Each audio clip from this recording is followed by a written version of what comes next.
All right, good morning, everybody. Welcome to Sunday morning at Oceanside Sanctuary. Today, I just wanted to invite two people for a quick little interview to talk about an exciting new opportunity that we have at the church. So we have joining us this morning, Claire-Lise Skip. Hello, Claire-Lise. Hi. How you doing? Good. Good. So for those of you who don't know, Claire-Lise is actually one of our elders, one of our board members at Oceanside Sanctuary. An elder and a board member are really the same thing in our church. So she's one of 6 people who are sort of in charge of the whole thing. And from that perspective, you're really kind of my boss, aren't you? Yeah, we have performance reviews coming up. So that's good. No pressure. Oh boy. Okay. And then we also, of course, have Judah Coker joining us. Judah. Hi. How you doing? I'm doing well. Good. Full disclosure, of course, Judah is my middle daughter and recently took on lead for our Justice Works team. And so the reason I've invited Claire-Lise to join us and Judah to join us today is because they're both part of the Justice Works team. It's about a half a dozen people at Oceanside Sanctuary who help pursue matters of social justice for our church and provide opportunities for our church to really make a difference in the community. And today we want to announce a new opportunity that we have decided to jump on board with called Faith Votes 2020. And so I just want to start with this first question. Claire-Lise, what is Faith Votes 2020 and why did Justice Works decide that we should jump on with this campaign? Yeah, so Faith Votes 2020 is a campaign to get participating congregations to pledge to vote and actually vote on Election Day. We think it's important, right, because there are a lot of issues, I think, we're currently experiencing, whether you're Democrat, Independent, Republican. I think we can all agree that there's some really important issues coming up. And one of the things that I love about Oceanside Sanctuary is that we really work to not just work individually to follow the model that Jesus led, but to really act as a body to bring about the kingdom of God here in Oceanside. And so I think while we might not all vote the same, while we might not all have the same ideas about how to solve some of these pressing issues, I think this is an opportunity for us to act as a body with love and prayerfully for our communities. And so we were excited to jump on. All right. Awesome. Sounds great. I love how you said that at our church that we really have this sense that we aren't just in our faith for ourselves as individuals, but we see this as a body, that we are part of a community of faith. I think that's really true. That's one of the reasons I've always really loved being part of this church too. So I was really glad to hear you say that.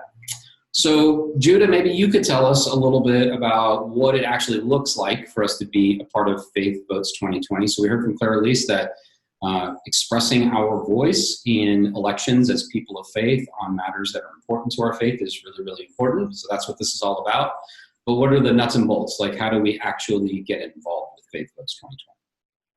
Right. So the first thing that SDOP is kind of asking participating congregations to do in order to express a commitment to this campaign is to try and get 100% voting congregation.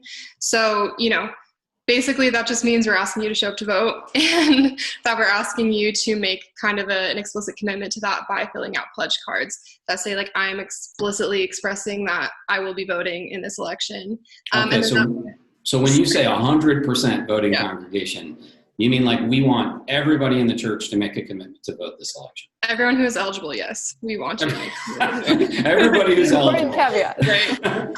Thank you for that important qualifier. Okay, so basically our ambitious goal here is to try to get everybody who sees themselves as a part of this church to make an actual commitment to vote on November 3rd. We're not asking them to vote for anybody in particular.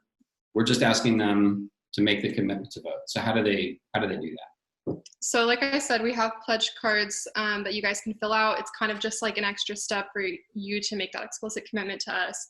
And it probably makes it a little bit more likely for you to follow through as well. And we have a whole page now, Faith Votes 2020, at the church website, where you can find those pledge cards, fill it out, as well as just get any more information about this whole campaign. And so, yeah, that's kind of like really the main thing, is that, we just want everyone to come out to vote as much as possible. But in addition to that, we have a commitment not only for everyone to come out and vote, but also a commitment that our voters be educated and informed. So that whole side of it is kind of us making sure that we're making everyone in our congregation aware of events that are happening with SDOP's overall coalition, with their overall network. And so that includes nights like ballot information night, which should be in the church calendar, which will kind of inform, like, how are we filling out ballots this year, since things are a little different, everything's mail-in, the timeline might be a little different. So just trying to make sure everyone knows to be registered and how to register and what the ballot means and that kind of thing. But then on top of that, we also want to make sure that our Oceanside voters especially are really aware of what's happening on the local level and what particular issues are of importance to the things that we're trying to tackle as a Justice Works team and as a member of SDOP altogether. And so that will include you hopefully showing up to candidate forums that we're going to be hosting, where you will have the opportunity to sit in and listen to whoever's running for office in Oceanside talk about the issues that are really relevant to us, such as, environmental issues or public safety issues or anything like that. And you can hear firsthand what the candidates' positions are on all these kinds of things, so that when you do show up to vote, because you pledged to do so in the pledge cards, that you are actually aware of what you're voting for and why and that kind of thing. And so, those are the kinds of events that we just want to make sure we're making everyone aware of, so that, you're not only voting, but you're also aware of what you're voting for and that you're showing up to these big events like that. Okay, awesome. So number one, we're asking people to make a pledge to vote. Right. Number two, we're with the San Diego Organizing Project. We're organizing some voter information nights. And then number three, we're also looking to organize some meet the candidate forums where we can hear directly from our local candidates. Yes, absolutely. Awesome. That sounds great. And they can find out about all of those things at the church website on the church calendar. Mm-hmm. And then there's also one more thing to bring up. We're also doing some phone banking through SDOP. Mm-hmm. So SDOP is hosting events twice a week to do phone banking, where you'll come in and they'll train you on like who to contact and what to talk about. And so that's just another way, it's not as much of like a huge event that's happening, in the city or in San Diego in general, but more so just kind of an individual way for you to get involved if you want to just take it that extra step further.